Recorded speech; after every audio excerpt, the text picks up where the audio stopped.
경기도의 작은 도시 장례식장 3층 국화실. 한미정은 남편의 영정 앞에 앉아 있었습니다. 검은 상복 치마가 무릎을 덮고 하얀 국화향이 코끝을 스쳤습니다. 영정 속 한도철은 환하게 웃고 있었습니다. 사진관에서 찍은 듯한 어색하게 차려입은 양복 차림이었습니다. 미정은 그 웃음을 오래 바라보았습니다. 남편은 평생 그렇게 웃으며 살았습니다. 동네 철물점을 운영하며 누가 급하게 찾아오면 외상도 마다하지 않았고, 새벽에 수도관이 터졌다는 전화를 받으면 잠옷 차림으로 달려가곤 했습니다. 돈을 제대로 받지 못한 날이 더 많았지만 도철은 늘 다들 사는 게 어려우니까라며 웃어넘겼습니다. 그런 남편이 갑자기 쓰러졌습니다. 일주일 전이었습니다. 가게 문을 닫고 집으로 돌아오던 길, 골목 어귀에서 그대로 고꾸라졌다고 했습니다. 뇌출혈이었습니다. 병원으로 옮겨졌지만 의식을 되찾지 못했고 사흘 만에 사망 진단을 받았습니다. 의사는 고통 없이 가셨을 겁니다라고 말했지만 미정은 그 말이 위로가 되지 않았습니다. 장례식장은 생각보다 조용했습니다.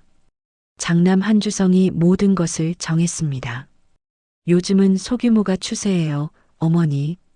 주성은 정장 차림으로 태블릿을 들고 장례 절차를 체크했습니다. 차남 한민수는 조문객 명단과 부의금을 엑셀로 정리했고, 며느리 선아영은 화환 배치와 식순을 확인했습니다. 세 사람은 마치 회사 프로젝트를 진행하듯 효율적으로 움직였습니다. 동네 어르신들은 따로 연락 안 하셔도 돼요. 주성이 말했습니다.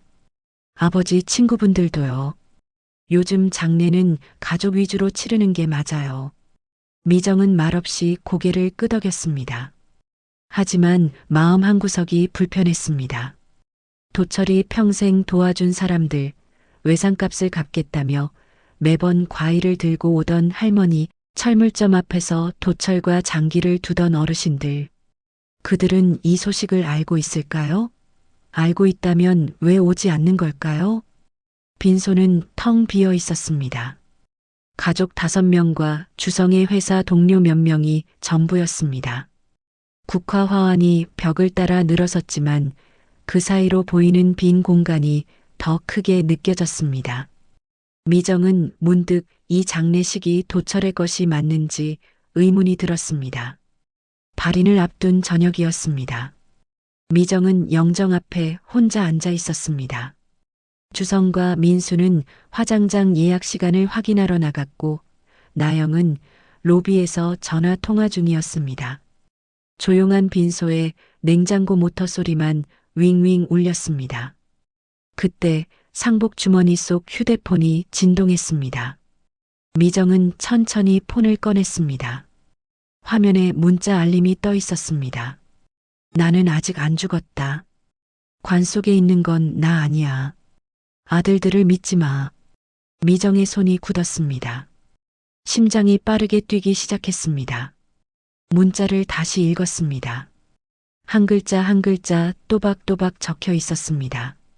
발신자는 알 수 없음이었습니다. 장난일까요? 스팸일까요? 하지만 관 속에 있는 건이라는 표현, 아들들을 믿지 말라는 문장. 이건 아무나 보낼 수 있는 내용이 아니었습니다. 누군가 이 장례식장을, 이 상황을, 이 가족을 알고 있는 사람이었습니다. 미정은 떨리는 손으로 답장을 보냈습니다. 누구세요? 답장은 금방 왔습니다. 지금은 말 못한다. 장례 끝나고 혼자 있을 때 연락하겠다. 미정은 폰을 쥔 채 굳어 있었습니다. 국화향이 갑자기 역하게 느껴졌습니다. 냉장고 모터 소리가 귓가에서 울렸습니다. 영정 속 도철의 웃는 얼굴이 처음으로 낯설게 보였습니다. 복도 끝에서 주성의 목소리가 들려왔습니다. 어머니, 내일 아침 7시 출발이에요. 미정은 황급히 폰을 주머니에 넣었습니다. 주성이 빈소로 들어왔습니다. 단정한 정장, 정리된 표정. 아무것도 모르는 얼굴이었습니다. 괜찮으세요? 주성이 물었습니다. 미정은 고개를 끄덕였습니다. 괜찮아. 하지만 괜찮지 않았습니다. 이 장례식장이, 이 국화향기가, 아들들의 정중한 말투가 갑자기 전부 낯설어졌습니다. 마치 무언가가 숨겨진 현장 같았습니다. 관 속에 누가 누워 있는지, 왜 아들들을 믿지 말라는 건지, 그 문자를 보낸 사람은 누구인지, 미정은 영정을 다시 바라보았습니다. 남편은 여전히 웃고 있었습니다. 발인을 마친 다음 날 오후였습니다. 한미정은 집에 혼자 앉아 있었습니다. 남편이 늘 앉던 소파는 비어 있었고 거실은 이상하게 넓어 보였습니다. 창밖으로 겨울 햇살이 들어왔지만 방 안은 차가웠습니다. 현관문이 열렸습니다. 어머니 계세요? 장남 주성이었습니다. 깔끔한 코트 차림에 서류 가방을 든 모습이었습니다. 미정은 자리에서 일어났습니다. 왜 왔니? 잠깐 드릴 말씀이 있어서요. 주성은 소파에 앉으며 가방에서 서류 봉투를 꺼냈습니다. 정갈하게 정리된 종이 뭉치였습니다. 아버지 보험 정리했어요. 주성이 봉투를 건넸습니다. 상해보험이랑 생명보험 생각보다 많이 들어가 있었어요. 그래도 어머니 생활비는 문제 없을 거예요. 미정은 서류를 받아들었습니다. 보험금 지급 안내서, 계좌 이체 확인서, 낯선 숫자들이 빼곡했습니다. 미정은 천천히 고개를 들었습니다. 아버지가 보험을 이렇게 많이? 네. 저도 몰랐어요. 정리하다 보니까 여러 개 나오더라고요. 주성은 담담하게 말했습니다. 어머니 걱정하셔서 미리 준비해 두신 것 같아요. 미정은 고개를 끄덕였습니다. 하지만 마음 한편이 이상했습니다. 도철은 평생 보험은 최소한만이라고 말해왔습니다. 보험료 낼 돈으로 반찬 사 먹는 게 낫지라며 웃던 사람이었습니다. 그런 남편이 몰래 보험을 여러 개 들었다는 게 낯설었습니다. 그럼 저 가볼게요. 주성은 일어서며 코트를 여몄습니다. 힘드시면 언제든 연락하세요. 그래. 문이 닫혔습니다. 미정은 서류를 내려다보았습니다. 깔끔한 글씨체, 정확한 숫자. 하지만 어딘가 이질적이었습니다. 마치 도철이 아닌 다른 사람의 서류 같았습니다. 밤이 되었습니다. 미정은 침대에 누워 천장을 바라보았습니다. 시계가 11시를 가리킬 때 휴대폰이 진동했습니다. 심장이 쿵 내려앉았습니다. 미정은 폰을 집어들었습니다. 은행 가서 지난 6개월 거래 내역 뽑아봐. 공업사도 직접 가서 봐. 또 그 번호였습니다. 미정은 어둠 속에서 화면을 응시했습니다. 손이 떨렸습니다. 답장을 보낼까 망설이다가 그냥 폰을 내려놓았습니다. 잠이 오지 않았습니다. 다음 날 아침 미정은 안양 5호은행 지점을 찾아갔습니다. 입구를 들어서자 익숙한 냄새가 났습니다. 도철이 가끔 통장 정리하러 가자고 했던 곳이었습니다. 미정은 창구로 걸어갔습니다. 지난 6개월 거래 내역 뽑아주세요. 직원이 신분증을 확인하고 프린터를 돌렸습니다. 종이가 길게 뽑혀 나왔습니다. 미정은 그걸 받아들고 한쪽 테이블에 앉았습니다.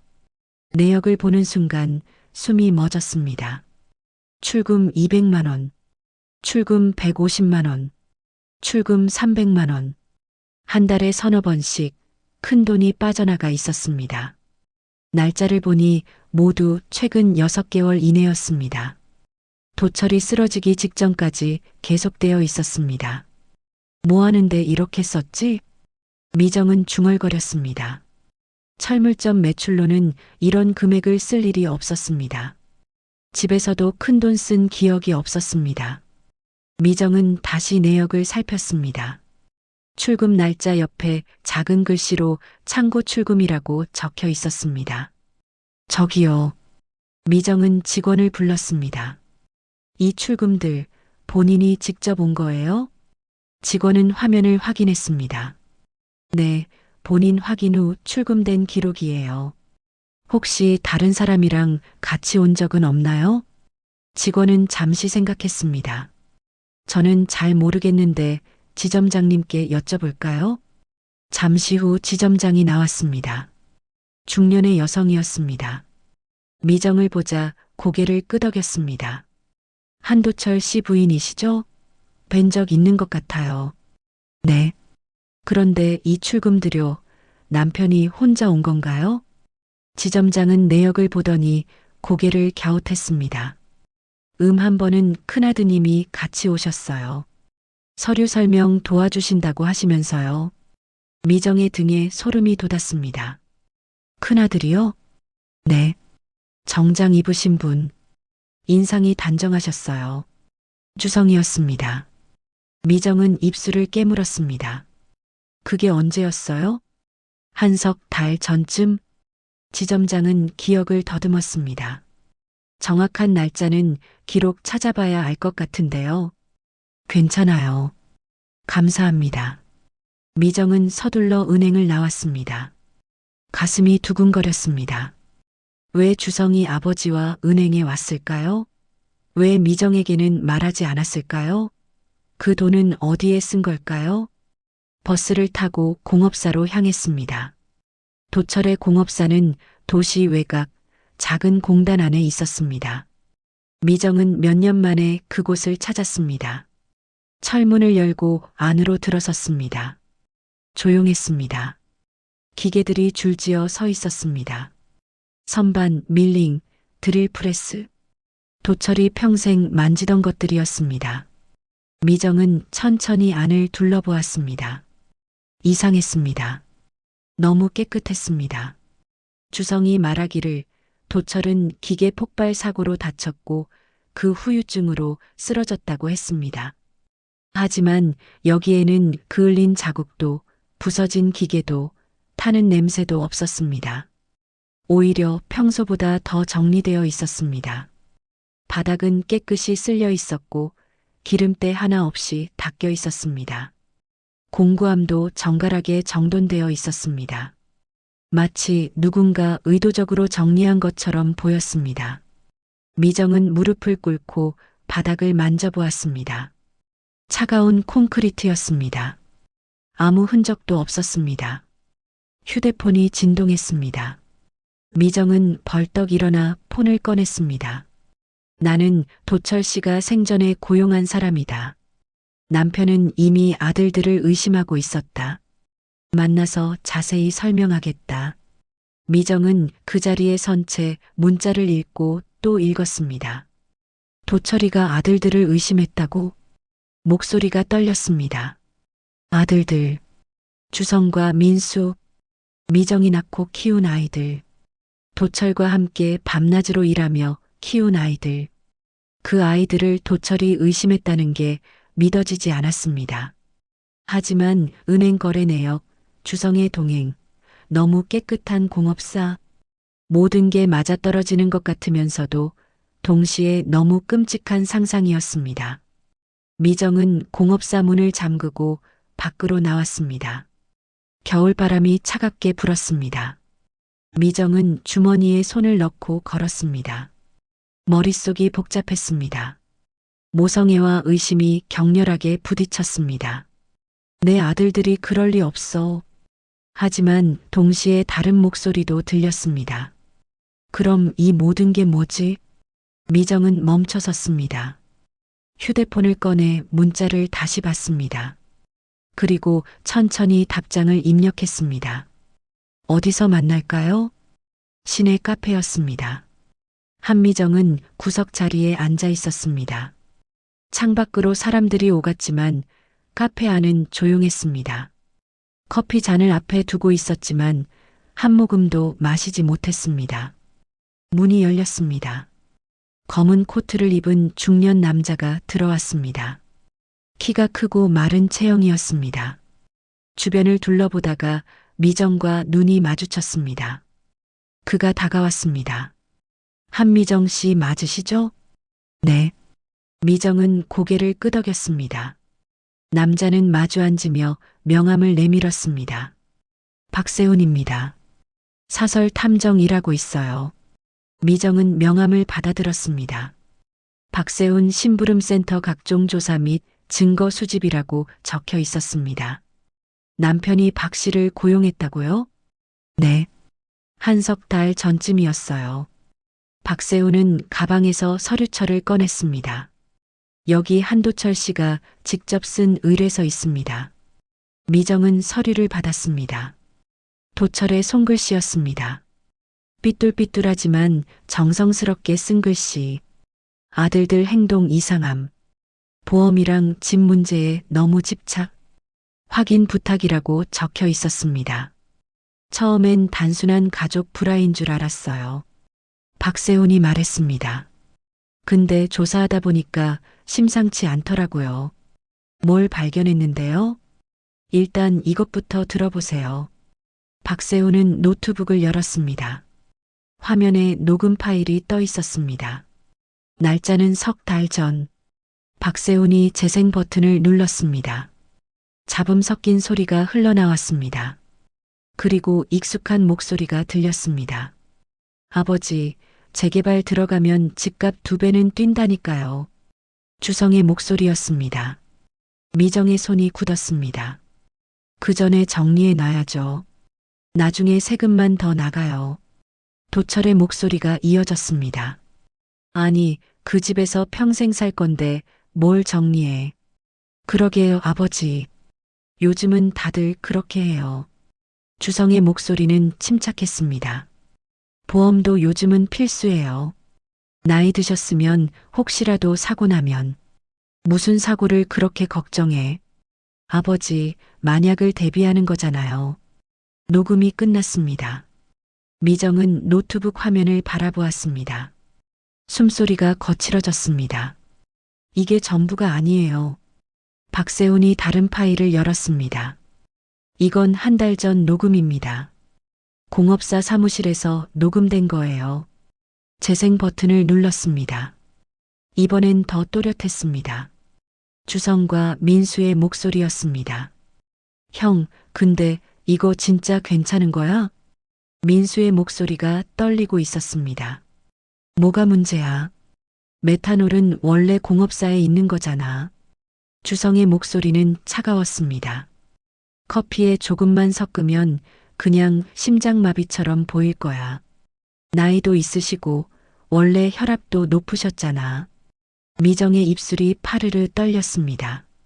근데 형, 엄마는? 민수가 물었습니다. 엄마는 뭐? 엄마까지 어떻게 할 건데? 침묵이 흘렀습니다. 주성이 낮게 웃었습니다. 엄마는 요양원 보내든지 아니면 우울증 약 타서 자살인 척하면 되지. 미정의 손에서 커피 잔이 미끄러졌습니다. 쨍그랑. 잔이 바닥에 떨어져 깨졌습니다. 커피가 바닥에 퍼졌습니다. 직원이 다가왔지만 미정은 움직이지 못했습니다. 박세훈이 녹음을 멈췄습니다. 괜찮으세요? 미정은 대답하지 못했습니다. 손가락 끝이 얼어붙는 것 같았습니다. 가슴이 조여왔습니다. 입안이 바짝 말랐습니다. 내가 낳은 애들이 저런 말을 믿을 수가 없었습니다. 주성이와 민수, 어릴 때 미정의 손을 꼭 잡고 걷던 아이들, 밤새 공부하느라 힘들어하면 야식을 끓여주던 아이들, 결혼하고 손자를 안겨준 아이들, 그 아이들이 아버지를 죽이고 어머니마저 죽이려 했다니. 더 있습니다. 박세훈은 서류를 꺼냈습니다. 메탄올 구입 영수증이에요. 주성 씨 이름으로 되어 있어요. 서류가 미정 앞에 놓였습니다. 공업사 CCTV도 복사해뒀습니다. 주성 씨가 도철 씨 커피잔에 뭔가 따르는 장면이 찍혀 있어요. 또 다른 서류가 쌓였습니다. 보험 증액 서류도요. 한도철 씨 서명이랑 주성 씨 서명 필적 감정 받아봤는데 위조 가능성이 높답니다. 미정은 그 서류들을 내려다보았습니다. 숫자, 날짜, 사진, 서명. 전부 선명했습니다. 흐릿한 게 하나도 없었습니다. 이 정도면 경찰도 움직일 겁니다. 박세훈이 조용히 말했습니다. 미정은 의자 등받이를 꽉 쥐었습니다. 손에 힘이 들어갔습니다. 손톱이 가죽에 파고들었습니다. 저 애들은 목소리가 떨렸습니다.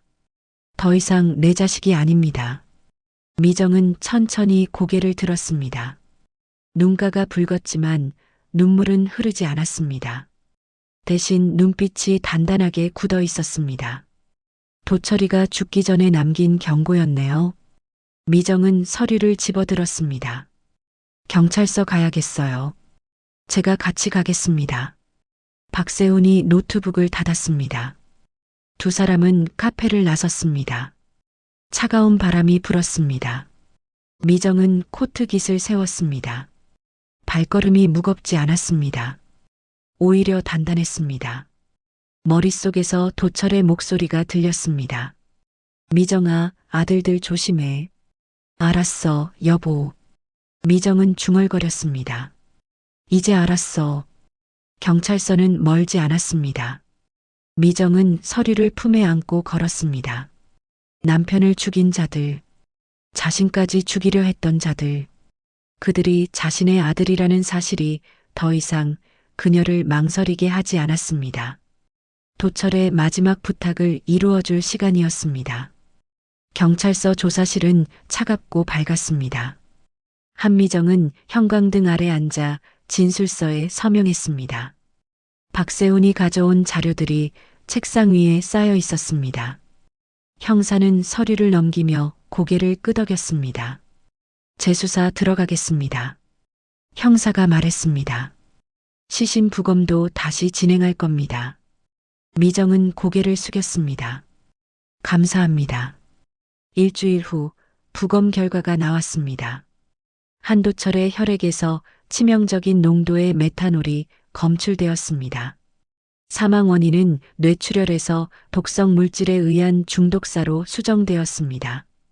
국과수 보고서는 명확했습니다. 체포영장이 발부되었습니다. 새벽이었습니다. 경찰은 주성의 아파트 현관문을 두드렸습니다. 불이 켜지고 문이 열렸습니다. 잠옷 차림의 주성이 멍한 얼굴로 서 있었습니다. 한주성 씨, 긴급 체포합니다. 수갑이 채워졌습니다. 같은 시각 민수의 집에서도 똑같은 일이 벌어졌습니다. 유치장에서 주성과 민수가 마주쳤습니다. 형, 이거 뭐야? 왜 이렇게 된 거야? 민수가 떨리는 목소리로 물었습니다. 주성은 대답하지 않았습니다. 벽에 기댄 채 천장을 바라보았습니다. 조사가 시작되었습니다. 검찰은 보험 증액 서류, 은행 인출 기록, 메탄올 구입 영수증을 차례로 제시했습니다. 공업사 CCTV 영상도 재생되었습니다. 주성이 커피잔에 무언가를 따르는 장면이 또렷했습니다. 이게 뭡니까? 검사가 물었습니다. 주성은 입을 다물었습니다. 녹음 파일이 재생되었습니다. 메탄올은 원래 공업사에 있는 거잖아. 커피에 조금만 섞으면 그냥 심장마비처럼 보일 거야. 민수가 고개를 떨구었습니다. 재판이 시작되었습니다. 법정은 사람들로 가득했습니다. 기자들이 카메라를 들고 있었고 방청객들이 웅성거렸습니다. 미정은 맨 뒤 자리에 앉아 있었습니다. 검찰은 체계적으로 증거를 제시했습니다.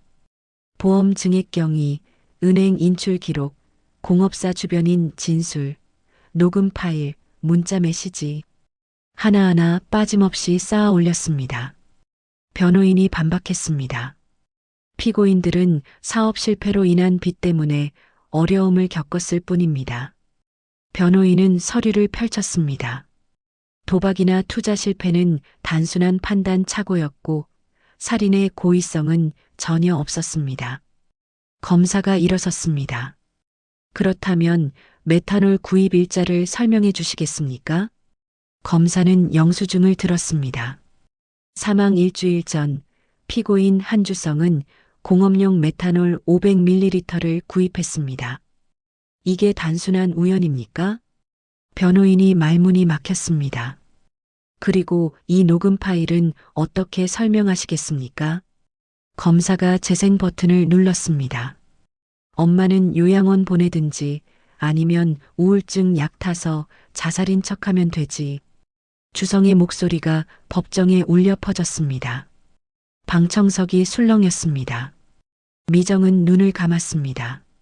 증인 신문이 시작되었습니다. 미정이 증인석에 섰습니다. 선서를 하고 자리에 앉았습니다. 주성과 민수가 피고인석에서 미정을 바라보았습니다. 검사가 물었습니다. 남편 한도철 씨와는 어떻게 사셨습니까? 미정은 천천히 입을 열었습니다. 가난했지만 평온했습니다. 목소리가 떨리지 않았습니다. 남편은 철물점을 운영하면서 동네 사람들을 많이 도왔어요. 돈을 제대로 못 받는 날이 많았지만 불평하지 않았어요. 그게 남편이었어요. 아드님들과는 어땠습니까? 처음엔 좋았어요. 미정은 잠시 말을 멈췄습니다. 어릴 땐 착했어요.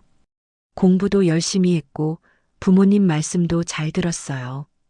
근데 점점 달라졌어요. 어떻게요? 부모를 부끄러워하기 시작했어요. 미정은 주성을 바라보았습니다. 친구들 앞에서 아버지 직업 말 안 하고 어머니 만나는 것도 피했어요. 큰아들은 대기업 들어가면서 완전히 달라졌어요. 작은아들도 마찬가지였고요. 검사가 서류를 들었습니다. 장례식 날 받은 문자에 대해 말씀해 주시겠습니까? 미정은 고개를 끄덕였습니다. 발인을 앞두고 문자가 왔어요. 나는 아직 안 죽었다. 아들들을 믿지 말라고요. 그때 어떤 생각이 드셨습니까? 믿고 싶지 않았어요. 미정의 목소리가 낮아졌습니다. 저는 엄마니까 끝까지 믿고 싶었어요. 우리 애들이 그럴 리 없다고 뭔가 오해일 거라고 생각했어요. 그런데요? 남편이 마지막에 남긴 의심을 외면하는 건 더 이상 사랑이 아니었어요. 미정은 눈물을 닦지 않았습니다. 남편을 죽인 사람을 덮어주는 게 엄마의 사랑은 아니잖아요. 법정이 조용해졌습니다. 주성이 고개를 숙였습니다. 민수는 손으로 얼굴을 가렸습니다. 배심원단이 평의실로 들어갔습니다. 2시간 후 평결이 나왔습니다. 살인 및 살인 미수 공모 혐의, 전원 유죄. 배심원장이 또박또박 읽었습니다. 판사가 선고했습니다. 피고인 한주성, 징역 30년. 피고인 한민수, 징역 30년. 망치 소리가 울렸습니다. 법정이 끝났습니다. 미정은 천천히 자리에서 일어났습니다. 주성과 민수가 끌려나가는 모습을 보았습니다. 두 사람 모두 뒤를 돌아보지 않았습니다. 미정은 법원 밖으로 나왔습니다. 햇살이 따뜻했습니다. 박세훈이 기다리고 있었습니다. 수고하셨습니다. 고마워요. 미정은 고개를 숙였습니다. 박 씨가 없었으면 여기까지 못 왔어요. 한도철 씨 의뢰였으니까요. 박세훈이 웃었습니다. 제대로 끝맺음한 것 같습니다. 미정은 하늘을 올려다보았습니다. 구름이 천천히 흘러갔습니다. 여보, 이제 편히 쉬세요. 미정은 중얼거렸습니다. 내가 끝까지 지켰어요. 바람이 불었습니다. 미정은 코트 깃을 여미고 걸음을 옮겼습니다. 발걸음이 가벼웠습니다. 남편의 마지막 부탁을 지켰습니다. 진실이 법정에 섰습니다. 이제 새로운 삶을 시작할 시간이었습니다. 재판이 끝난 뒤 한미정은 집에 돌아왔습니다. 거실은 조용했습니다. 남편의 낡은 작업복이 옷걸이에 걸려 있었습니다. 공업사 열쇠가 신발장 위에 놓여 있었습니다. 미정은 그것들을 만져보았습니다. 기름때 묻은 작업복, 녹슨 열쇠, 도철의 체온이 아직 남아있는 것 같았습니다. 미정은 소파에 앉아 하루 종일 창밖만 바라보았습니다. 밥을 먹지 않았습니다. 전화도 받지 않았습니다. 며칠이 그렇게 흘렀습니다. 은행에서 통지서가 왔습니다. 보험금과 각종 보상금이 입금되었다는 내용이었습니다. 미정은 통장을 꺼내 잔액을 확인했습니다. 숫자가 길었습니다. 평생 보지 못한 큰 돈이었습니다. 하지만 손이 떨렸습니다. 이건 도철이 죽어서 생긴 돈이야. 아들들이 아버지를 죽여서 받은 돈이야. 미정은 통장을 덮었습니다. 카드를 만들 생각도 들지 않았습니다. 그 돈으로 뭘 사도 기쁘지 않을 것 같았습니다. 피 묻은 돈 같았습니다. 며칠 고민하다가 미정은 결정했습니다. 가족범죄 피해자 지원센터를 찾아갔습니다. 작은 사무실이었습니다. 상담사가 미정을 맞이했습니다. 어떻게 오셨어요? 기부하러 왔어요. 미정은 통장을 꺼냈습니다. 전액 기부하고 싶어요. 상담사가 놀란 표정을 지었습니다. 전액이요? 이 금액이면 생활하시는데 필요하실 텐데요. 괜찮아요. 미정은 고개를 저었습니다. 이 돈으로 남편 이름으로 기금 만들고 싶어요. 장학금이랑 생계지원 기금으로요. 혹시 한도철 씨 사건 유가족이세요? 상담사가 조심스럽게 물었습니다. 미정은 고개를 끄덕였습니다. 네. 그래서 이 돈을 제대로 쓰고 싶어요. 서류가 작성되었습니다. 한도철 기억기금이라는 이름으로 등록되었습니다. 미정은 사무실을 나오며 한숨을 내쉬었습니다. 가슴이 조금 가벼워진 것 같았습니다. 공업사로 향했습니다. 오랜만에 찾은 공업사는 먼지가 쌓여 있었습니다. 미정은 문을 열고 안을 둘러보았습니다. 선반, 밀링, 드릴 프레스. 도철이 평생 만지던 것들이었습니다. 미정은 천천히 기계들을 쓰다듬었습니다. 여보, 여기 이제 문 닫을게. 목소리가 떨렸습니다. 미안해. 나 혼자서는 못하겠어. 눈물이 흘렀습니다. 동네 주민들이 소식을 듣고 찾아왔습니다. 사모님, 공업사 어떻게 하실 거예요? 문 닫으려고요. 미정이 대답했습니다. 그럼 여기 그냥 비워둘 거예요? 주민들이 모여 이야기를 나눴습니다. 며칠 후 구청과 협의해서 작은 공원을 조성하기로 했습니다. 공사가 시작되었습니다. 기계들이 옮겨지고 벽이 허물어졌습니다. 흙이 깔리고 나무가 심어졌습니다. 벤치가 놓이고 화단이 만들어졌습니다. 낡은 간판 자리에는 작은 표지판이 세워졌습니다. 한도철 기억 정원. 미정은 그 표지판을 오래 바라보았습니다. 여보, 이제 동네 사람들이 여기서 쉴 수 있을 거예요. 바람이 불었습니다. 나무 잎이 흔들렸습니다. 시간이 흘렀습니다. 미정는 상담센터를 찾는 노인들과 여성들을 만나기 시작했습니다. 가정폭력, 경제적 학대, 방임. 다양한 이야기를 들었습니다. 저도 남편한테 맞았어요. 근데 애들 생각하면 못 떠나겠더라고요. 한 여성이 울먹였습니다. 미정은 그 손을 잡았습니다. 가족이라는 이유로 폭력을 참지 마세요. 목소리가 단단했습니다. 피가 섞였다고 해서 뭘 해도 되는 건 아니에요. 나도 아들들 낳고 키웠지만 그 애들이 남편을 죽였어요. 여성이 눈을 크게 떴습니다. 그래도 살아야 해요. 우리가 죽으면 그 사람들이 이기는 거예요. 미정은 미소 지었습니다. 나처럼 살아남아서 다른 사람 도와주세요. 여성이 고개를 끄덕였습니다. 어느 날 교도소에서 연락이 왔습니다. 주성이 스스로 생을 포기했다는 소식이었습니다. 미정은 전화를 끊고 창밖을 바라보았습니다. 눈물이 나지 않았습니다. 그래. 미정은 중얼거렸습니다. 이미 마음속에서 떠나보냈으니까 슬프지 않았습니다. 그저 담담했습니다. 며칠 후 민수가 정신병동으로 옮겨졌다는 소식도 들었습니다. 미정은 잠자리에 들기 전 조용히 기도했습니다. 그래도 언젠가 사람답게 살 기회가 있었으면 좋겠다. 진심이었습니다. 늦가을이었습니다. 미정은 남편의 납골당을 찾아갔습니다. 국화 한 다발을 들고 갔습니다. 하얀 국화였습니다. 납골당 앞에 꽃을 놓았습니다. 여보, 미정은 작은 목소리로 말했습니다. 나 이제 조금은 알 것 같아. 바람이 불었습니다. 낙엽이 흩날렸습니다. 피가 아니라 끝까지 곁에 서주는 사람이 가족이라는 거. 미정은 눈을 감았습니다. 여보는 끝까지 나랑 동네 사람들 곁에 있었잖아. 그게 진짜 가족이었던 것 같아. 눈물이 흘렀습니다. 하지만 슬픈 눈물은 아니었습니다. 나도 이제 누군가 곁에 서줄게. 여보처럼. 미정은 눈을 떴습니다. 하늘이 맑았습니다. 구름이 천천히 흘러갔습니다. 미정은 돌아서서 납골당을 나왔습니다.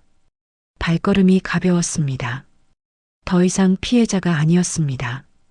이제는 누군가에게 길을 비추는 증인이었습니다. 살아남은 사람의 책임. 그것을 다하며 살아가기로 했습니다. 바람이 불었습니다. 낙엽이 날렸습니다. 미정은 고개를 들고 걸었습니다. 앞을 향해